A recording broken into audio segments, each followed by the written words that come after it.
Coming up on ParaTruth Reborn, I'm going to be talking to Jesamyn Angelica about the Llewellyn's Book of the Moon. Welcome to ParaTruth.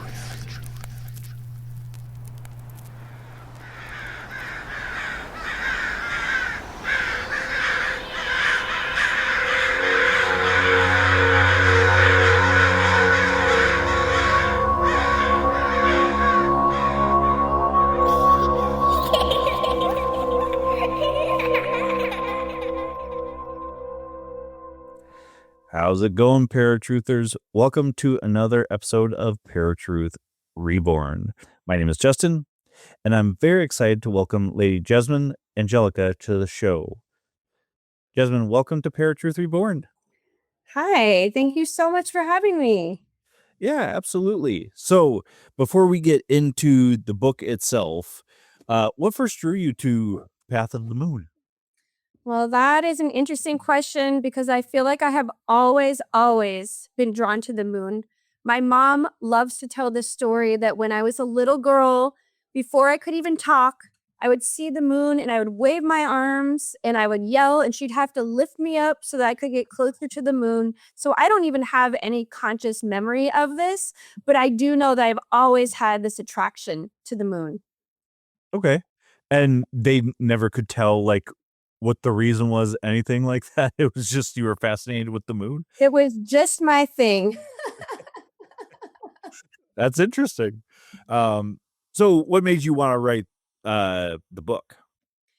Oh, goodness. So I have been following this path for 30, very much closer to 40 years at this point. And we have a whole community that practices moon magic together. And it got to the point where I realized that it was now or never, that I needed to set these things down now before it was too late. So this book is really a compendium of my own practice and the work that we've done in community over decades. So it's tried and true kind of things in there, practical things, as well as ceremonial aspects.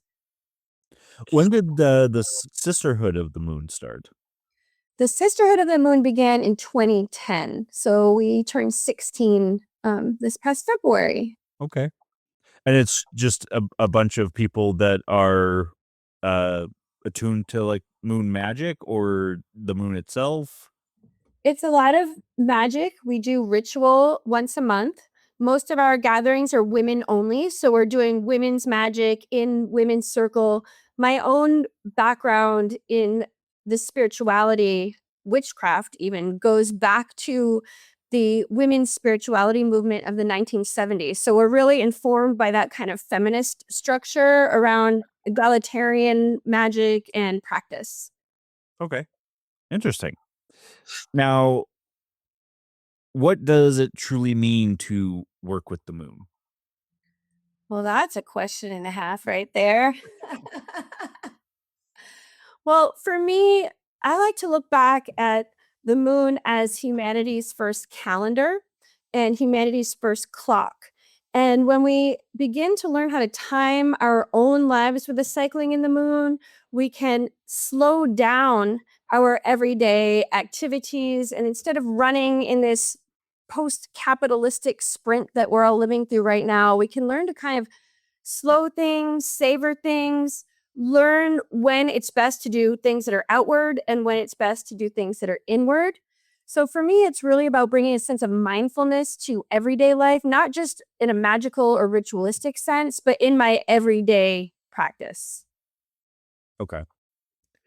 Now, this was a question that was submitted by a listener, and she puts it very much better than how I had worded it. So, how true is it that a full moon causes odd things to happen, or are these just coincidences? I believe that the full moon causes odd things to happen. And I think this is true because the moon is at the highest point of the cycle at the full moon. So it's exerting a greater pull on everyone. And when we consider the fact that our adult bodies are about 60% water and that the moon pulls tides in the oceans, it makes a lot of sense to me that wild things happen during the full moon. Now, some people feel really energized during the full moon and want to go out and do all sorts of fun stuff. And there's other people that the full moon becomes more of an internal thing for them. And they want to kind of be at home hiding away. And it really depends on what moon you were born under and what sign of the moon you were born under, how you interact with the phases. So not only is there kind of like a protocol for every phase in general, there's also a very personal aspect to working with the moon. Well, that's actually a good segue into my second listener question that I got. Uh, this is actually from my mom. She says, "Since my zodiac sign is Cancer, also known as Moonchild. Does the moon actually have more effect on me as opposed to someone not born under that sign?" All right. Well, I love that question from your mom because I'm also a Cancerian. So my son is in Cancer. And this is the sign that the moon is considered most at home. And this is the sign that's literally ruled by the moon. So every zodiacal sign is ruled by a different planet, and Cancerians are ruled by the moon. So, yes, mom, you are probably feeling it more than other people are because I know that I do. And I think that is part of my connection to the moon. You were asking about, like, why do you have this connection from being so small? It could also be that that's my home planet. The moon is considered a planet in classical astrology. Okay. For beginners, where should someone start when it comes to moon magic? Well, the first thing in my feeling is that we develop first a personal relationship with the moon because then we know how the moon interacts with our own unique nature. And the absolute best place to start, I think, is to look for the moon every single day. So, choosing a time of day or night and making it a thing that you do consistently every single day for at least a year.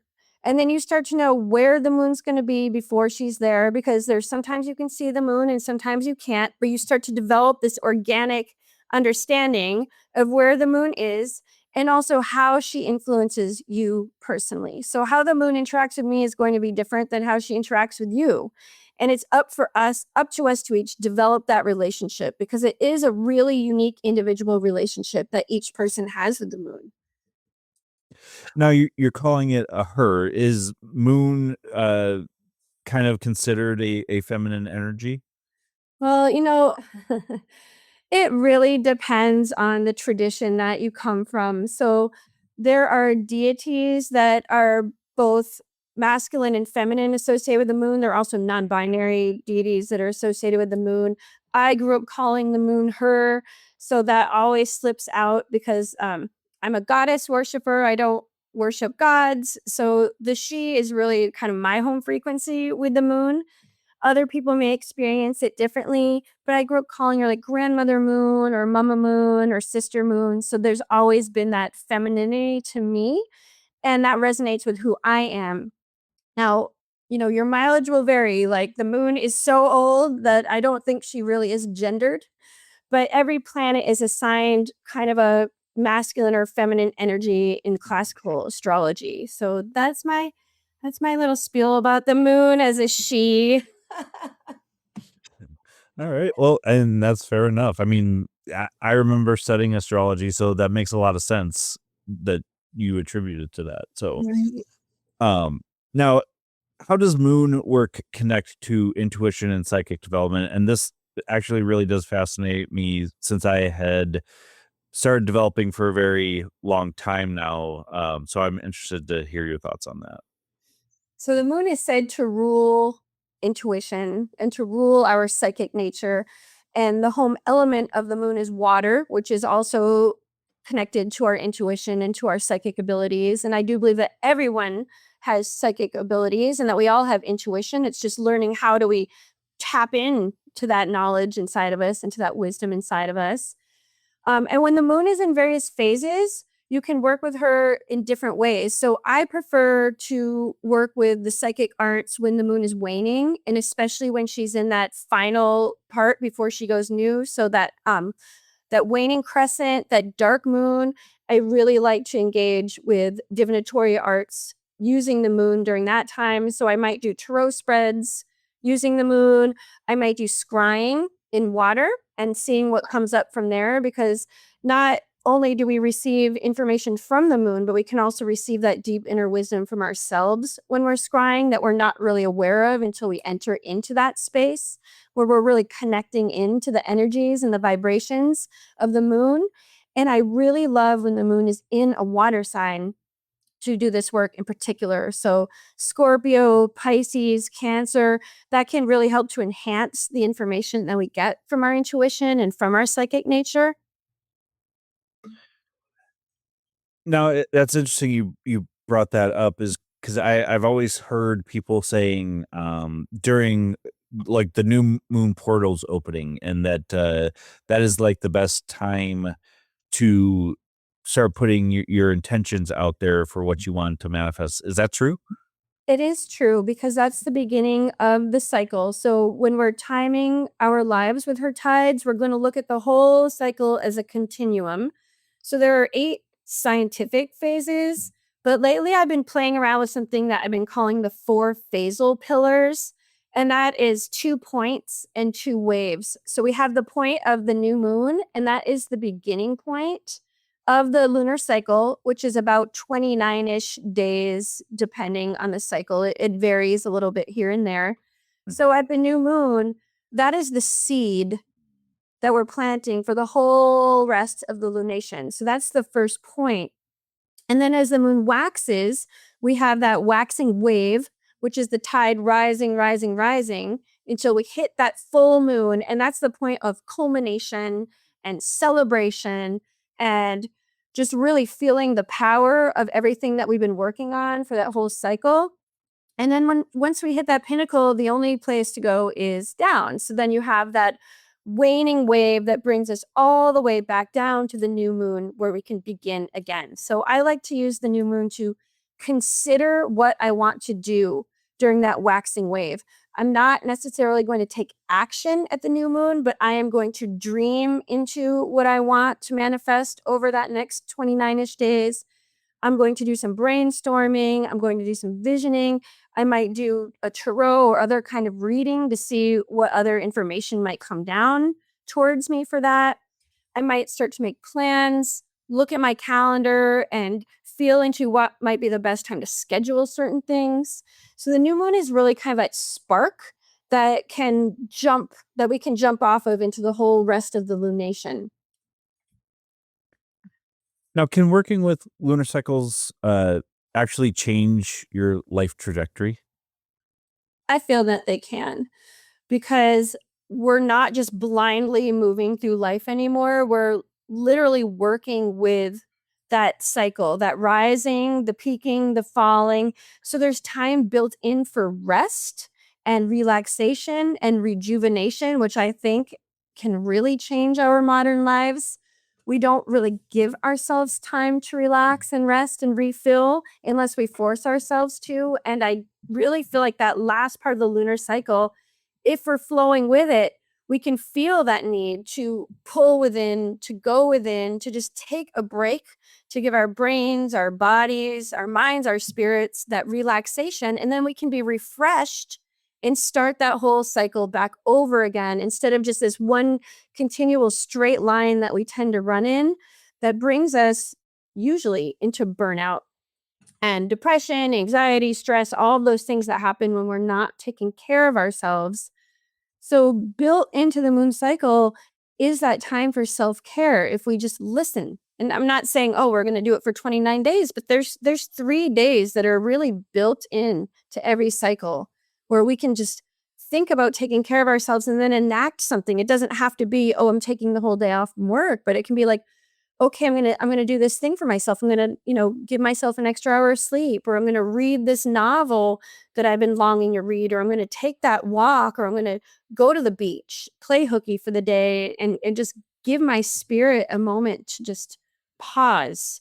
So I think that pause is an essential component of alignment for us as humans that we have forgotten about. You brought up goddesses at the beginning there. What role do lunar goddesses play in this practice? In my personal practice, they play a very large role. And within our community, they play a large role, although we do work with goddesses that are not necessarily lunar goddesses. But for me, the moon herself is a goddess. So I will sometimes call her Selene or Luna, and then other names as well. But I do view the moon as deity, not always. So she's one of those sacred paradoxes, right? She's a satellite of our Earth moving around us at all times, but she's also the personification of a deity, of something greater, of something bigger, of all that is in some ways. And one of the things that I love about the moon is that she has witnessed every moment of humanity. Every human that's ever lived has been able to gaze up at the moon, and the moon has witnessed every single thing that's ever happened on this planet. And that just always gives me this feeling of connectedness and that bigness that makes me feel small. And that smallness really is a comfort to me in many ways. How do dreams tie into lunar energy and divination? Does it affect those things? Very much so. Very much so. And as one works with the moon, they'll discover at what point in the cycle that they dream more, where they sleep deeper, where they might not remember dreams at all. And you can ask the moon for a dream before you go to bed. You can petition the moon for a dream that will perhaps shed light on a conundrum that you're working with, or just something that might sort something or untangle something for you in your life. And I really have always felt, dreaming, divination, intuition, psychic abilities, gut feelings, flashes of insight, epiphanies, all of these things to me are intertwined with one another. All of these threads can come together and help us create richer lives for ourselves here on Earth. And the moon can illuminate things for us that might have been hidden.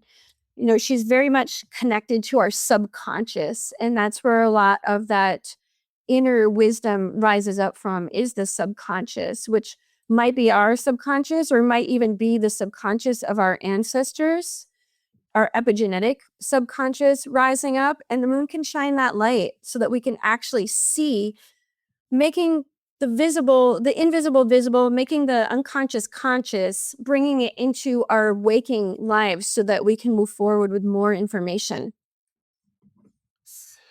No, I've heard this, and I don't know how true it is, but that the word lunatic or lunacy came from the belief that it was the moon that was causing mental issues. How true is that? It's very true. It's very true. It's the same root in language. And yes, people did believe that the moon made people crazy. I mean, look at werewolves and such. That's the full moon right there. So yes, that is correct. I know the full moon can make us all a little bit wild though, in the good ways. So I like to claim the title lunatic in that kind of celebratory, revelatory way instead of the Not the negative way. yeah. Very much. What are the biggest misconceptions about witchcraft and moon magic that people tell you? Well, I think the biggest misconception about witchcraft is that it is of devil. Witches don't have a devil. That's a Christian construct. So we don't have a devil in our spirituality. So I think that's the biggest misconception. I also think that people believe that witchcraft is like the Hollywood style witchcraft, the wiggling of the nose, the snapping of the fingers, that something happens. But that's really not how it works. Maybe it works for some people that way. I've never met those people yet. And if you are one of those people and you're listening, get in touch with me. I really want to Yeah. talk about that.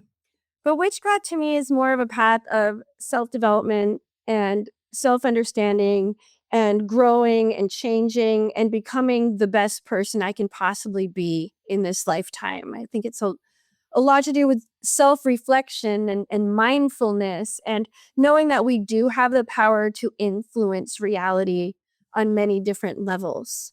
So setting those intentions and making things happen. When you set an intention or do a spell in witchcraft, you don't just do that and walk walk away. You still have to do the things in physical reality to make that happen. So, the example people use is, well, you don't do a spell to get a job and then you don't put your resume out there and you just, wait at home for somebody to call you up. So you have to keep taking action as well. You have to keep walking that path in the physical and the metaphysical realities. You do both. I think that's one thing that people get confused with when somebody says, set your intention. Just setting the intention isn't going to do anything. You have to also manifest the reality of it. And that includes, like you're saying, the physical side of it. Exactly. So yes, set those intentions on the new moon. And then as that cycle is waxing, make your plans. How are you going to manifest this? What are your steps? And then take the steps, just you have to take them too. So I think it's also important to note that the new moon intentions that we set, even if we're working really hard to manifest them, the chances of them manifesting at that first full moon are pretty low, right? We don't manifest things instantaneously. Those dreams and hopes that we have will plant that seed at the new moon, but it might take several lunations. It might take several years of lunations for a dream to manifest, depending upon how big that dream is and how things are lining up. And also, if we're ready to actually manifest that dream, we all talk about what we want to manifest, but sometimes we're actually not ready to accept the manifestation of that. So it's not going to happen very quickly in that case. Or it might happen and we might not recognize it because it doesn't look the way that we have a preconceived notion about. Well, right. In this day and age, it's very much a instant gratification. So I feel where you're coming from there. And the same thing like the magic you see in Hollywood. Yeah, if we could shoot energy bolts out of our hands and stuff like it was on the movies, I'm sure people would be trying to do it all the time. Oh yeah. There would be a lot of chaos happening if we were capable of that. Right. No, there's many different magical practices out there. What's the difference between moon magic and those other practices? Well, I mean, goodness, there are so many different practices, and I can really only speak to what I do. And that is really just digging deep into what the moon is doing on a daily basis and letting that guide my actions. So letting that lead me. So, for example, today we have the moon waning in the sign of Capricorn. So, waning moon work is the work of releasing and letting go, of pruning, of composting, of taking a really good hard look at those things that are holding us back and making the plans to remove them. And because the moon is in an earth sign today in Capricorn, this would be things on the physical, earthy level, right? It's an earth sign. So practical matters are things that I tend to on a day like today. So decluttering something, also looking at things like finances, health, gardening. I did some gardening today, some weeding, and using that too as a metaphor for things that I want to weed out of my life. So weeding those plants away and naming those things that I'm letting go of at the same time and really following that cycle. So also so we're waning now and I'll look ahead and I'll make plans. Okay, what am I going to do when we get towards the dark moon, towards the end of that lunar cycle? How am I going to rest? How am I going to honor myself? How am I going to make space for that rejuvenation, for that replenishment so that I can be ready for that cycle to start again when it does? And really just every single day connecting with the moon. So like I mentioned earlier, looking for her in the sky, and you can look day or night. The moon is not just visible at night. And it's not strange when she's visible during the day. I saw this very wild thing on the internet a couple of weeks ago where people were freaking out because they saw the moon during the day and they thought that, that was the sign that, something really crazy was about to happen in the world. End times, yeah. Yes. And I'm like, no, like, how long have you been alive? Because the moon can be seen during the day just as often as at night. It really does depend, though, upon where you live, what time of year it is, where the moon is in the cycle. Because we have to remember the moon doesn't have her own light source. The moon is always reflecting and carrying the light of the sun. So she doesn't have her own light. And we can't see the moon day or night during that dark moon, new moon phase. There's about 3-ish, 5-ish days there towards the end of one cycle and the beginning of the next where we're not going to be able to see the moon at all. But looking for the moon every day, even if you know that you're not going to see her, so you can get in that flow. And every morning I also offer water to the moon. And then the next day I'll pour it out, perhaps in a house plant or outdoors, depending on what feels right. I'll also bless water, hold it up to the moon, bless it, and drink that in as a way of connecting with the moon and deepening my connection and relationship and practice with her. So, like I mentioned earlier, water's her home element. Water's a really great way to deepen connection in a very easy way. I mean, most of us live where we can just, get water out of our tap and connect with it in that way and connect with the moon through that. Mhm. Now, I've heard people talk about moon water and stuff like that. When you drink it, or even when you're watering plant stuff with it, does it show like a more energetic feel to you compared to just drinking regular water? I do feel that it does contain that. And I do try to always know not only the phase of the moon, but the sign that she's in too. So I can really start differentiating the difference between each of the signs, but especially each of the elements. So air, fire, water, and earth. There's three astrological signs that go in each of the elements of life.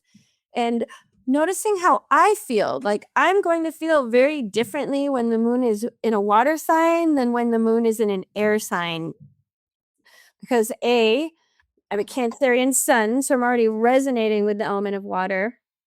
And then B, I have a fire moon. My birth moon is in a fire sign. So I can really feel that. But really learning over these years to make peace with the air and the earth moons have been a really big thing for me, especially the earth moons. But getting to know them has really changed my life and my practice in really beautiful ways. So I invite everyone to do this water practice and to drink it or just hold it. But when we drink it, I feel like we can really connect more deeply with what's happening in our body and how our body is resonating with what those vibrations are in the moon. And again, you don't have to be able to see the moon to ask for her raise her vibrations, her frequencies to come into that water. And I know that sounds out there, but try it and see. And let me know. Let me know how it goes for you. Now you brought up a couple times now about the moon being in different astrological times. Does that affect the outcome of a spell, like depending on what sign it's in? It definitely can. And I would say not so much adverse reaction, but that it can help to empower. If you time your spell in a certain way with the lunar phase and then the lunar, what I call frequency, which means the constellation she's passing through, you can use that extra power to really move your spell more quickly. So, for example, if you wanted to do something that has to do with intellectual pursuit, so say writing, for example, it would be good to time your spell when the moon is in an air sign because that is related to vision, inspiration, intellectual pursuits. Air signs are also good if you want to do social activities because Gemini and Libra are really connective with people. So if you're wanting to do something with partnership or other people, if you have a difficult conversation, you might want to time that to an air moon.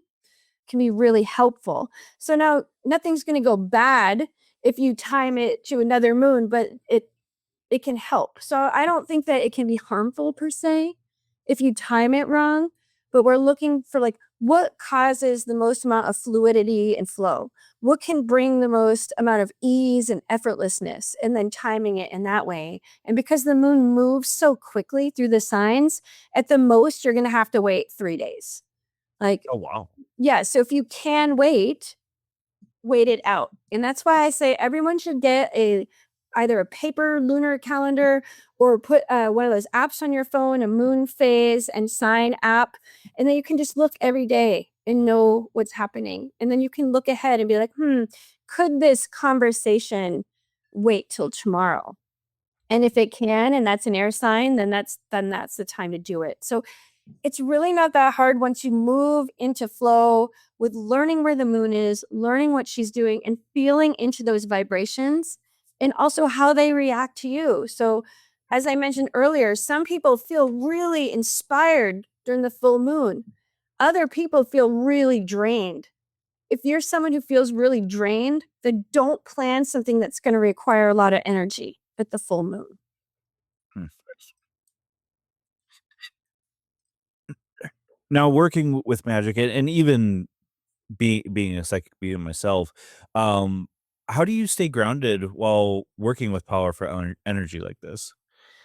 I do a lot of earthing. So, a lot of feeling the earth through the soles of my feet and sending from the soles of my feet and from my spinal column etheric roots down into the earth and connecting with her that way, sending my roots down, down, down, and then breathing the earthy energy up into my body. And when I exhale, I'll send those things that are not supportive to me. So if I am feeling scattered or ungrounded or all over the place, I'm going to use my breath to send that energy out of my body through my roots, through my spinal column, which is grown into a taproot. And I'm going to send it into the core of the earth where that fire is. And I'm going to let the earth take that energy and transform it. And then I'm going to breathe in again that earthy, grounded energies. And those energies are also of stability and strength and health and healing, peace, calm, all those energies of stillness and quiet. And I'm going to bring those up into my body. So when we work with cosmic bodies, it's really important that we're also embodied in our physical bodies and connected with the earth. So that's really the first step if you're going to do lunar magic, is being embodied in your own physical body and connected with the earth below. And then once you're connected with the earth and connected with your own body, then you can send branches up from your shoulders, from your head, from your hair, sending those branches up to commune with the moon up there. Okay. Um, not and this may not apply exactly, but is there anything that advanced practitioners still get wrong, or can you get it wrong? I don't think we can get it wrong. No, it's a personal relationship with the moon, right? How can we get any of our relationships wrong? I think that the only way to get it wrong with the moon is not to do it. That's really the only way, and so much of magic is trial and error because there's so many things that work. So here's a spell somebody wrote, here's the ritual somebody wrote, and you do it and you're like, ugh, that's flat. That didn't work for me. Well, then take that spell or ritual and create something from it that does work for you. It's really about finding our own individual ways. So of course, paths have been trodden and we can follow those paths and we should follow those paths. And it's important to learn from people who have gone before us. But it's also important to remember that we have what we need inside of us as well, and that our intuition can guide us. So yes, study, learn. I think this is so important to be educated. And then it's also important to trust ourselves enough that we can be educated and soar off from that point and learn what it is that we're supposed to bring into this world, that unique connection that we have with the moon that nobody else has. Okay. No, I that's twice now somebody has told me that, don't take a written spell as gospel. You definitely have to make it your own for it to work for you. So that is very much true to you then too. Yes, very much so. I always say that magic is an art, it's not a science. So once you learn how things work, then you can mess around. Just like if you're a cook, right? I love to cook. If you know what you're doing in the kitchen, you can substitute ingredients without having to worry because you already know the protocol of how to make and create something. So then you know what you can do to make something that you'll like even more than the original recipe, or that will work for you or your family even more than the original recipe. So practice and learn from people who have gone before you. Definitely. Like, I think teachers are so important, especially if you can learn in person, which is very rare in this day and age. But if you can find an in-person mentor, that is just the most perfect thing that you could possibly do for yourself. And to go into that relationship with humility so that you learn, and then be brave and try things out and see what works. And don't be afraid to fail. I think people are so afraid to fail lately that people don't take those risks that maybe some of us took years ago before there was an internet to tell us what we are supposed to do next. That's 100% true.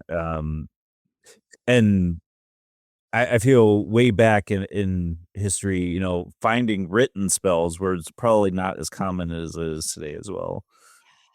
Yeah, I mean, even when I was growing up, like, I literally had one book for years and years and years. I mean, I lived in rural New England, but still, there was no internet. There were no bulletin boards. There was no bookstore. You got one book and you studied that. Like, people of my generation, Generation X, woohoo, we would have one or two or three books, and we would learn those books inside out, backward, forward, and they became a structure that we could then build our own things out of. Mhm. And I think that's important. And you mentioned it earlier, like this immediate gratification. That's not reality in magic. And I know that things look really pretty on Instagram and TikTok, etc. It makes it look beautiful and easy. Well, real magic is not always pretty. It is often very unattractive, and it's not a picture that you put on the internet. But it works, right? A handful of sticks and stones, roots and bones. It's not supposed to be pretty. Witchcraft isn't supposed to be pretty. It's supposed to be primal. It's supposed to be real and raw. It's not glossy. It's not. Um, Now, how can skeptics approach this with an open mind? Because I can guarantee you many skeptics out there that listen to the show are already like, well, magic doesn't work anyways. Yeah, I feel that. And not all witches practice magic. So if you're not interested in magic and you don't want to experiment with it, then that's fine. I completely understand skepticism, but I would invite everyone to still attempt to time your life to the lunar cycle and see what happens. And remember that that cycle was humanity's original calendar. It's our original way to track the days. So it's the original month, comes from moon. Month is what I call it sometimes. So attempting to take even just one lunar cycle and see what it would be like if you aligned your habits and your routines and your goal setting with that lunation. So the moon influences the tides. She influences our bodies. She influences animal migration. She influences how plants grow, even. So if we use lunar magic as a framework for kind of our circadian cycle, using those phases and frequencies as a framework, it will remind us when we can dream, when we can plan, when we can act, when we can rest.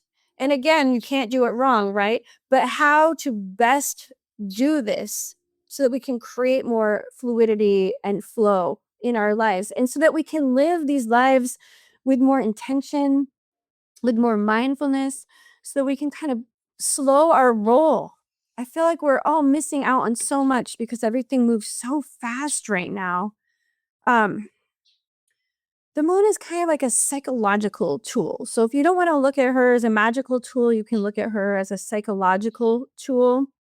And remember that all cultures throughout all time use the moon to represent things like the cycle of birth birth and death and rebirth, and the cycle of growing, so the seed, then the fruiting or the flowering, then the harvest, and then the dying or the dormancy of that plant, and then that cycle starting again, right? So the moon can remind us that we can hope, because that cycle is perpetual. That cycle never ever ends.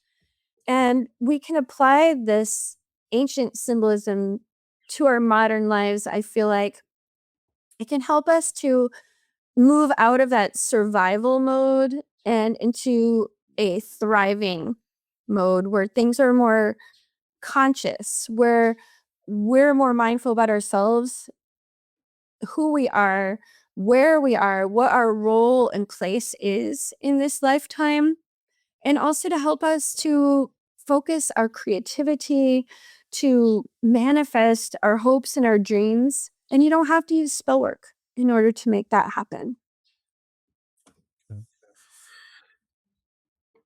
Now, what does authenticity through belonging mean in your work?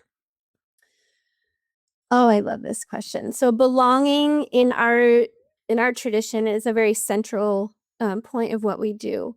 And the way that we approach it is really highlighted by a book called Belonging by Tokopa Turner, who's an amazing writer.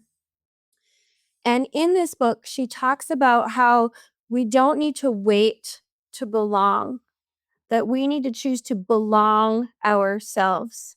So in our community, in our tradition, we ask for people to bring their whole self with them, meaning that you don't have to dress a certain way or be a certain way or act a certain way or speak a certain way. You just need to be exactly who you are, and to be brave, because we have to be really brave to be who we are, right? It's a very vulnerable place to be, just being ourselves. And that in our authenticity that we already belong. So we say to newcomers, and we say to everyone actually, that if you show up to a ritual, if you come through that door, that's because you already belong. You don't need to wait to be invited to belong. Just stepping through that door into space with us means that you already belong. And that when you bring your whole self into belonging, that you can live a life that's very real and very open and very heart-centered. And I feel like in this time, this is so, so needed.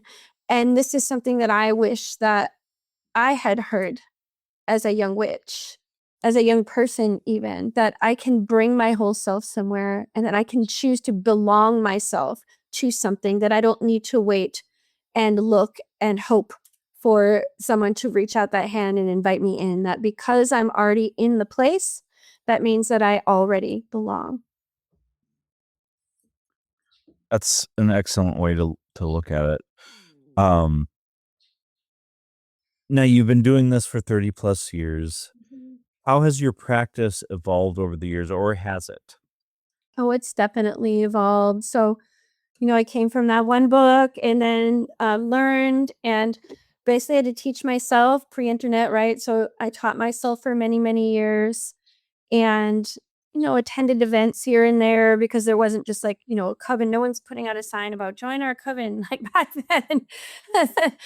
um, and I think as I matured, my practice matured. And I think that's probably true for anything we do in life, right? We approach it as a certain thing. And if we stick with something, then that practice matures along with us.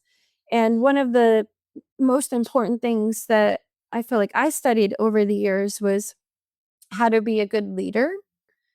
And the way I learned how to be a good leader was by spending a lot of time with those who ended up not being good leaders. So learning what not to do, I think, was more important in some ways than learning what to do. Because what to do is for me to just be that authentic self that we were just talking about. But knowing what doesn't work can often be the most helpful thing, I think, in a lot of different places in our life. Knowing what not to do, watching what doesn't work can be really helpful. And just being willing to learn and to know that I don't have all the answers, and that I will never, ever have all the answers. And that's a really exciting thing, that there is always going to be mystery in this world. There's always going to be things that we can't explain or we don't know why that's happening. And there's a concept called the altar of mystery. And I believe it comes from Carolyn Casey, but I did learn about it from one of my priestess elders named Boo. And the altar of mystery is this etheric place, right? So it's not a physical place, although you could create a physical altar of mystery. And on this altar of mystery, we can put anything that doesn't make sense, anything that we can't figure out, anything that might not be for us to figure out. And this could be terrible, awful things that happen in the world. Sometimes we need to put those on the altar of mystery, or they could be really beautiful, exciting things that we put there. And sometimes the mystery is solved, and then oftentimes the mystery is not solved. And there's something very exciting about that to me. And I feel like that's, why I will never be bored in this life, is that there's always mystery out there, and how beautiful that is. With as crazy as the world is right now, I think we've got a ton of mystery that we need to solve, so we need to put it on that altar of mystery. Yeah, for sure. There is a lot that needs solving. There's a lot that needs solving. And then also to remember that there's also a lot of beauty out there, because I know I get caught up in all of this just as much as we all do, right? We're humans. Like, we want good things for one another. And when good things aren't happening, it can be really stressful. And I've been really doing my best over the last couple of months to be looking for beauty and joy and delight and pleasure, as well as handling all of the things to try to make the world a better place, right? I'm not talking about spiritual bypassing. I don't think that's of service at all. We each need to do what we need to do to make this world better for everyone. But to not have that be the only thing we do, because we have to be filled up in order to serve. We cannot serve from an empty vessel. So making sure we're filled up, or else we'll all be burnt out and nothing good will come of that. So right now I can see roses in bloom outside of the window, and that is beautiful to me, and that fills me with joy. So I can take that and know, okay, I'm filled up with this, and now I can serve more because I've seen something beautiful and I've allowed myself to witness that and take that in and change me in a good way. We've talked a lot about how things are so much different compared to when we were younger, and the easiness of finding information now. But one thing that is of concern is spirituality. Like, I feel a lot of people have fallen away from it, and there are plenty that are coming to it just because of the information that we can find now. Um, why is it inclusive spirituality? Uh, why is that so important right now? Yeah, well, I think as we were talking about belonging, right? People are looking for places to belong. And I think that is possibly one of the biggest problems in the world right now, is people don't feel like they belong. People feel isolated and alone. And being inclusive in our spirituality means that the door is open. If people want to come and learn, we'll come and learn. If they want to come and be in community, we'll come and be in community. And I feel like the world changes one person at a time, right? Like one person feeling belonging, one person feeling included, one person feeling witnessed or seen in their struggles. One by one by one, those small things add up to create tidal waves of really big beneficial change. So I think now more than ever, inclusivity is important, especially with what's happening in the United States, where our government is choosing to try to stop people from being included in all different realms. So we're at this precipice. It really does feel like we're at the end times, but not like the end of the world times. We're at the end of a big, big cycle. Right. And because of that, there's like the death throes. I feel like the death throes are happening. And what do we want beyond that? What is our vision for the future? And what are small steps we can each take to get there? And I think being inclusive, belonging, loving, that is one of the most important things that we can do right now for one another, is really reaching out, that neighborly kind of connection, like that compassion, that empathy. That is one thing we absolutely have lost, is being neighbors. The funny thing about that is when I moved into the place I have right now, our neighbor has been like the best person to us, and you don't find that anymore. Yeah. Yeah. And I think it's up to us to change it. Each one of us could change that. And I feel like the same way, like our block was like really kind of strange. And last year we had tons of extra produce in our garden. So we just went around knocking on doors and like cucumber bombing people with like a little note, from our house. And then people started there's reciprocity going on now because of just these little actions of just being like, hi neighbor, like here's a bag of cucumbers that we can't eat. And that planted the seed of like beautiful things that are starting to grow. So hyper local, I think, is really the place to go. Like I always say, like work on the micro level, find the smallest possible action that you can take, because as above, so below, as below, so above. So we talk about the Hermetic maxims, but micro magic is what I call it. And it's finding the smallest possible place to work and planting that seed there and letting it grow. So we don't have to have a grandiose vision, because sometimes that will mean that we don't do anything because that's overwhelming and we don't even know where to dive in. But just one small action, choosing one small thing. There's so many causes that I think that also makes people feel overwhelmed, and then they just end up not doing anything because there's too many choices. Choose one thing that's important to you and do one small thing to support whatever that is, and then just keep doing it and see what happens. What is one ritual anyone can start doing tonight using moon magic? So we've already talked about looking for the moon, and we've talked about water. So I think a very easy other thing to do would be breath, right? We all have our breath, or else we're not alive. So consciously breathing the moon into your body and seeing what that feels like. So breathing in the moon, asking the moon to create more spaciousness and openness in your body, and then exhaling anything that you don't need to hold. And just slowing down in that way, just slowing down 3 or 4 or 5 breaths with the moon every time you see her. And then see what happens for you. See how that slowness starts moving into other aspects of your life.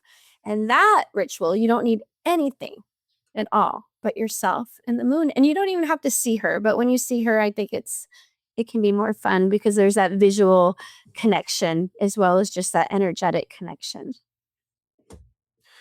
Well, you are the second person today to mention that breath is a huge part of a practice. The other person was talking about shadow work, but I think it all applies, and that makes me really think like, is there a message I'm missing? Maybe I need to start taking time to do more breaths. So Right? Conscious breathing. How often do we remember to do that? Like there's so many times during the day where all of a sudden I realize I've been holding my breath and I didn't even know it, or that I was breathing really shallowly. And if I just stop and do like 3 or 4 breaths and tune into the moon, I'm like, like so much stress just leaves my body. And, that's something I can do in like a minute. It's a whole reset. It's amazing. It's amazing to me. what is one thing or multiple things that you hope people take from this book? Wow. Okay. So I have to just say, first of all, that book, when I read it, I'm like, who wrote this? Like I channeled a lot of it. So most like the practices, especially like the herbalism and the rituals, those kinds of things, those are my things. But like a huge swaths of information, I'm like, damn, you were in the flow, woman. Like, I don't even remember writing that, right? Um, my favorite stuff in the book that I would love for people to experiment with is the green witchcraft. So the making of elixirs and potions. This is just kind of a home frequency for me, working with the moon in conjunction with the plant realm. I'd love for people to experiment with that. But I'd also love for people to just read the whole book through and see what calls to them and then follow that. So the coolest thing about this book is you can jump in anywhere. It really ended up turning into a big reference book. This was not the book that I proposed to Llewellyn. But when I turned in the manuscript, my editor was like, wow, this is really long. Let me get back to you. And they came back with retitling it Complete Book of the Moon. So I get to add in a little bit more stuff too. But I suggest, just kind of diving in, like turning to the pages in the book that are highlighting the lunar phase that you're in when you pick it up, and then reading that, and then going and reading the part that highlights whatever the frequency, whatever the constellation is that the moon is passing through, and reading that little passage and seeing how you feel about that information and if it is resonating with you. So that's really easy. If you're a tarot reader, there's a bunch of tarot spreads in there that I really like too. So try those out. There's several that are just 3-card readings. So if you only have a few minutes, like popping in with one of those or trying one of the larger spreads that I created as well. And then, making sure to write it down and to photograph that spread, and then checking back in with it to see how it manifested for you, which I think is also one of the coolest things. I think a lot of times we divine and then we forget to note it, and then we don't know. But when we take the time to note it, and then like I'll come upon like an old notebook and be like, oh my gosh, like all this happened, like exactly the way that was. But the spread would have been done like 5 years ago. So I love that kind of stuff. Like synchronicity, that is just one of my favorite bits of, I always say synchronicity is magic, but I think synchronicity is actually proof of magic. Proof of magic. Yeah. Well, it is about that time to let you go. So I did want to give you the chance to tell everybody where they can find you, find the book. The mic's all yours. Excellent. Thank you. So my website is JesamynAngelica.com. And my name has one S. So please note that, JesamynAngelica.com. And on social media, I'm most active on Instagram. So that's Jesamyn_Angelica. And you can find my book anywhere books are sold. And if you have a local bookstore, it would be really cool if you called up and asked if they would stock that, because I really love supporting local businesses, especially local bookstores. They're so, so needed. Thank you all so much for being here with us. Yeah, and thank you for being on ParaTruth. I do have to say that it is a huge book of knowledge, so absolutely get it in your local book. But Jesamyn, thank you for being on ParaTruth Reborn. Yeah, thank you so much, Justin. I really loved our talk. Thank you. All right, folks, that is Jesamyn Angelica Llewellyn's Complete Book of the Moon. I hope you enjoyed this, and I hope you check out the book and check out Jesamyn's work. It is a great addition to your paranormal library or your witchcraft library. It's a great book. That is it for us this week, Paratruthers, and we hope that you've enjoyed every minute of this.